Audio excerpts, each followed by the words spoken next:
సంబంధించినటువంటి ఈ స్టేట్మెంట్ని సాక్షి హైలైట్ చేస్తుంది. ముస్లింలకు చంద్రబాబు ద్రోహం, అధికారం కోసం మనసు చంపుకున్నారు, మండిపడిన పశ్చిమ బెంగాల్ సీఎం మమతా బెనర్జీ, బీహార్ సీఎం నితీష్ కూడా మోసం చేశారు, వీళ్ళిద్దరి మద్దతుతోనే వక్ఫ్ బిల్ పాస్ అయింది, ఇప్పుడు నోరు మెదపకుండా కూర్చున్నారు, ముస్లింలను అధికారం కోసం వాడుకున్నారు, నమ్మి ఓట్లు వేస్తే పట్టించుకోలేదు.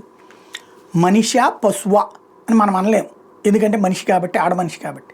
కానీ సమస్య ఏంటంటే ఈవిడ ఒక డైలాగ్ వాడింది కదా, ముస్లింలకి చంద్రబాబు ద్రోహం అని.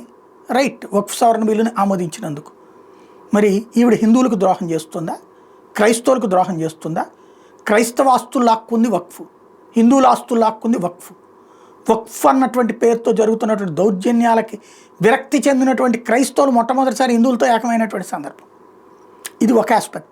రెండవది, తన రాష్ట్రంలో హిందువుల ఊచకోత జరుగుతుంటే దాని గురించి పట్టించుకోకుండా ఇలాంటి పొంకాను స్టోరీలు రాస్తోంది, మాట్లాడుతోంది. చివరికి చంపుతున్న, దాడులు చేస్తున్నటువంటి ముస్లింలతో మీటింగ్ అయింది నిన్న, అక్కడ ఉన్నటువంటి ముస్లింల నాయకులతో.